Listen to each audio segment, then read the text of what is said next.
अस्सलाम वालेकुम dear viewers, कैसे हैं? उम्मीद करता हूँ इंशाल्लाह आप खैरियत से होंगे। आज सीखने के अमल में एक और इम्प्रूवमेंट लेके आए इंशाल्लाह हम। आज जो हमारे पास सेट है ये आर्थो जनरल सेट इसका नाम है। इसकी इंस्ट्रूमेंट आपको ट्रॉली के ऊपर डिस्प्ले में नज़र आ रही हैं। इसमें 2 फ़ायदे होते हैं बच्चों, एक तो आपको इंस्ट्रूमेंट के नाम और इस्तेमाल का पता चल जाता है। दूसरे नंबर में देखिएगा तो मैं हर ट्रॉली को आपके सामने अरेंज करके देता हूँ कि कैसे आपने इस ट्रॉली को अरेंज करना है स्क्रबिंग में, एज़ अ स्क्रब पर्सन, ठीक है? तो इनके इंस्ट्रूमेंट्स के बारे में जानते हैं बच्चों, नामों के बारे में और इसके इस्तेमालात के बारे में जानते हैं। तो सबसे पहले मेरे पास ये देखिएगा, तो ये मेरे पास पड़े हुए हैं स्पंज होल्डिंग फोर्सेप, ठीक है? ये क्या चीज़ें हैं? Sponge holding forceps. आर्थो में फिर इतनी ज़्यादा क्यों? तो आर्थो की बच्चों जो सर्जरी होती है, आर्थो की सर्जरी के लिए हमें रिक्वायर्ड होती हैं कि मल्टी टाइम्स हमें 3 से 4 दफ़ा एक ही जो सर्जिकल साइट होती है उसको पायोडीन से हमने पेंटिंग करनी होती है। तो हर दफ़ा में हम स्पंज को चेंज करते हैं और स्पंज के साथ स्पंज होल्डर भी चेंज कर लेते हैं। ये आर्थो सर्जरी के प्रोटोकॉल्स होते हैं ख़ास तौर पे। तो इसलिए हमने 5 इसमें रखे हुए हैं स्पंज होल्डिंग फोर्सेप। उसके साथ आगे देखें तो मेरे पास 2 ये और 3 ये एक तरह के ही इंस्ट्रूमेंट हैं जिनको हमने कैली फोर्सेप कहा। कैली आर्टरी फोर्सेप, ये बिल्कुल फाइन टिप होती हैं। बच्चों ये भी किसी भी टिश्यू को होल्ड करने के लिए, रिटेक्शन के लिए इस्तेमाल होती हैं या ड्रेन डालने के लिए इस्तेमाल होती हैं। ये बिल्कुल फाइन टिप पे आ गए। ये 3 हमारे पास 8.5 की होती हैं, 2 हमारे पास 7.5 की होती हैं। ये हमारे पास 2 तरह की पड़ी होती हैं, 3 ये हैं, 2 हमारे पास ये हैं। आगे ये देखिए मेरे पास ये वाला इंस्ट्रूमेंट पड़ा हुआ है बच्चों, ये वाला होता है, दिखते ही आपको पता चल जाएगा, ये होता है राइट एंगल फोर्सेप। ये शॉन्सी भी इसको कहते हैं, लेकिन शॉन्सी जो कहते हैं वो नॉन ट्रॉमेटिक होती है, जबकि ये ट्रॉमेटिक है।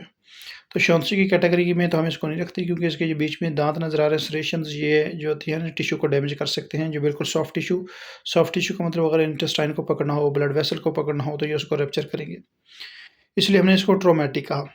तो ये राइट एंगल की कैटेगरी में आएगा। किसी भी टिश्यू के सराउंडिंग में, ब्लड वेसल के सराउंडिंग में से थ्रेड गुजार के उसको टाई करने के लिए हमारे पास इस्तेमाल होती है। आगे बच्चों देखिए मेरे पास एलिस 2 तरह के पड़े हुए हैं। ये लार्ज एलिस भी पड़े हुए हैं और स्मॉल वाले, मीडियम वाले भी पड़े हुए हैं मेरे पास।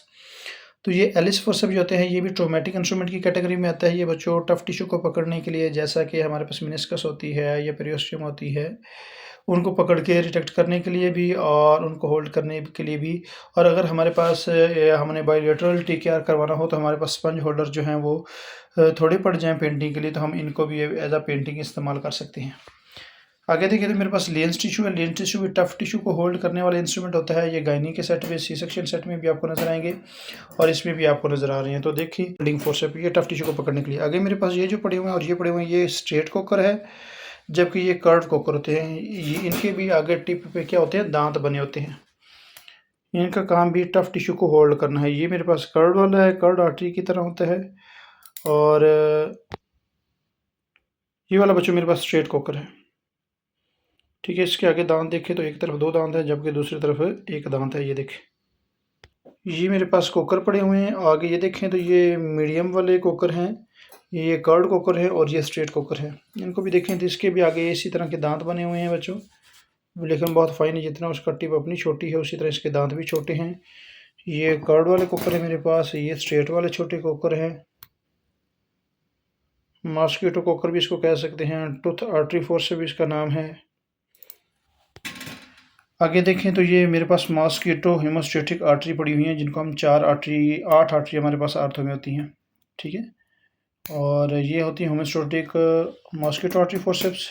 आगे देखें तो मैं फोर्सेप्स की कैटेगरी आर्थो में आपको बताने लगा हूँ कि डिफरेंट तरह के हमारे पास फोर्सेप्स होती हैं और हमारे पास इसमें एक्स्ट्रा इंस्ट्रूमेंट भी होते हैं। वैसे हर सेट में होते हैं हमारे पास एक्स्ट्रा इंस्ट्रूमेंट बैकअप के लिए। अगर कोई इंस्ट्रूमेंट हमारे पास ट्रॉली से गिर के अनस्टेबल हो जाता है तो हमने वो वाला इंस्ट्रूमेंट इस्तेमाल नहीं करना, हमारे पास बैकअप में एक्स्ट्रा इंस्ट्रूमेंट होते हैं। जैसे कि हमारे पास ये देखिए तो फोर्सेप की एक पूरी रो पड़ी हुई है हमारे पास, एक एक एक्स्ट्रा पड़ा हुआ है। जैसा कि ये टूथ है तो इसके साथ टूथ दूसरा भी पड़ा हुआ है, ये प्लेन है तो इसके साथ प्लेन दूसरा भी पड़ा हुआ है, टच फोर्स से पड़ा हुआ है। और आगे मेरे पास ये जो पड़े हुए हैं बच्चों, ये मेरे पास एडिसन टूथ है और ये एडिसन प्लेन है। और ये देखें और उससे आगे तो मेरे पास 2 बोन क्यूरेट्स पड़े हुए हैं। बोन क्यूरेट्स के बाद ये मेरे पास बीपी हैंडल डिफरेंट साइज़ के पड़े हुए हैं, जबकि ये 4 नंबर का बीपी हैंडल है, ये 3 नंबर का बीपी हैंडल है और ये 7 नंबर का बीपी हैंडल है। और ये मेरे पास 2 गैली पॉट्स पड़े हुए हैं। ये मेरे पास किडनी ट्रे के अंदर फिर 2 बीपी हैंडल पड़े हुए हैं। ये 4 नंबर का बीपी हैंडल और ये 3 नंबर का है। वजह इसकी क्या है कि हमने ये इस्तेमाल करवाना है, वो बैकअप भी हमारे पास पड़े हुए हैं, क्योंकि इस्तेमाल होने वाली बार-बार चीज़ है। अगर किसी वजह से गिर जाए तो हमने वो वाले बैकअप भी हमारे पास जो पड़े हैं वो हम यूज़ कर सकते हैं। आगे देखिए तो ये मेरे पास 2 नीडल होल्डर्स पड़े हुए हैं डिफरेंट साइज़ के। ये इनको नीडल ड्राइवर्स भी कहते हैं बच्चों। उससे आगे मेरे पास देखें तो टावर क्लिप्स पड़े हुए हैं। टावर क्लिप्स के बाद इधर देखें तो right angle retractor different size के पड़े हैं। इनको बेबी लैंगनबैक रिट्रैक्टर्स भी कहते हैं। ये 6 होते हैं, बड़े भी होते हैं, मीडियम भी होते हैं और स्मॉल भी होते हैं। उसके बाद देखिए तो ये कैट्स पर रिट्रैक्टर मेरे पास पड़े हुए हैं। एक तरफ से उसका पंजे की तरह का बना हुआ है, दूसरी तरफ से राइट एंगल की तरह का बना हुआ है। इसको कैट्स पर रिट्रैक्टर कहते हैं। अगर कटिंग इंस्ट्रूमेंट की तरफ आएँ तो सबसे पहले देखें तो बच्चों, ये मेरे पास मेडिसिन बाम सीज़र हैं, लेकिन स्ट्रेट में हैं दोनों। और उसके बाद मेरे पास ये कर्व में बच्चों मेडिसिन बाम सीज़र पड़ी हुई है। ये स्ट्रेट में मेरे पास सीज़र पड़ी हुई है, जिसको मायो सीज़र कहते हैं। ये सुचर कटिंग सीज़र भी है और हैवी सीज़र भी है। ये सीज़र एक बीच में आपको नज़र आई है। ये आर्थो में रखने का मतलब ये है कि ये आपकी प्लास्टर कटिंग सीज़र भी इसको कह सकते हैं। कभी भी किसी पेशेंट का प्लास्टर को कट करना हो तो भी इस्तेमाल होती है, या हमने पेशेंट की पट्टी जो आर्थो वाले की होती है, ड्रेसिंग मोटी होती है, तो उसको काटने के लिए फिर ये सीज़र जो होती है हमारे पास ख़राब हो जाती हैं। इसलिए हमने उसके लिए हैवी सीज़र ही रखी हुई है, जिसको प्लास्टर कटिंग सीज़र का नाम दिया गया हुआ है। आज बच्चों हमारा पास आर्थो जनरल सेट, इसको कोई टीकेआर से वो आपने सर्जरी करनी हो, टीएचआर करवानी हो, कोई प्लेटिंग करवानी हो, आर्थो के रेलिवेंट कोई भी सर्जरी होगी, उसमें ये सेट आपका लाजमी खुलेगा। इसलिए इसको नाम दिया गया आर्थो जनरल सेट। तो आर्थो जनरल सेट भी है, जिस रेलिवेंट सर्जरी में आपने इस्तेमाल करवाना है। मिसाल के तौर पे आपने करवाना है टोटल हिप रिप्लेसमेंट करानी है, तो टोटल हिप रिप्लेसमेंट में ये तो मस्ट आपका खुलेगा ही खुलेगा, और साथ टोटल हिप रिप्लेसमेंट वाला जो आपका सेट होगा इम्प्लांट वाला, वो खुल जाएगा। अगर टोटल नी रिप्लेसमेंट करनी है तो ये सेट आपका खुलेगा ही खुलेगा, साथ आपका टोटल नी रिप्लेसमेंट वाला सेट खुल जाएगा। अगर आपने कोई ट्रॉमा की सर्जरी करवानी है तो ट्रॉमा में आपके पास इम्प्लांट आ जाएगा और साथ आपका ये सेट खुलेगा ही खुलेगा। तो बच्चों ये चीज़ें जो है मस्ट हैं। अगर आपने ये देख ली तो इस तरह समझिए कि आपने आर्थो सर्जरी का मैक्सिमम हिस्सा सीख लिया हुआ है। तो बच्चों, जिस बच्चे का कोई सवाल हो तो लाजमी आप पूछ सकते हो, आपके लिए बिल्कुल फ्री हैंड है।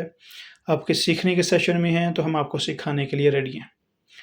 और लेकिन बशर्ते कि आप लोगों ने सीखना है और कमेंट करना है, और कोई चीज़ समझ नहीं आती। लेकिन इस चैनल को सब्सक्राइब भी लाज़मी करना है, लाइक भी करना है और अपने दोस्तों के साथ शेयर भी करना है, ताकि ये इन्फॉर्मेटिव वीडियो जो है ये मैक्सिमम लोगों तक पहुंच जाए और सीखने के अमल में, सीखने के एनवायरनमेंट में ज़्यादा से ज़्यादा लोग जो हैं इससे फ़ायदा उठा सकें। Thank you so much. अल्लाह हाफ़िज़।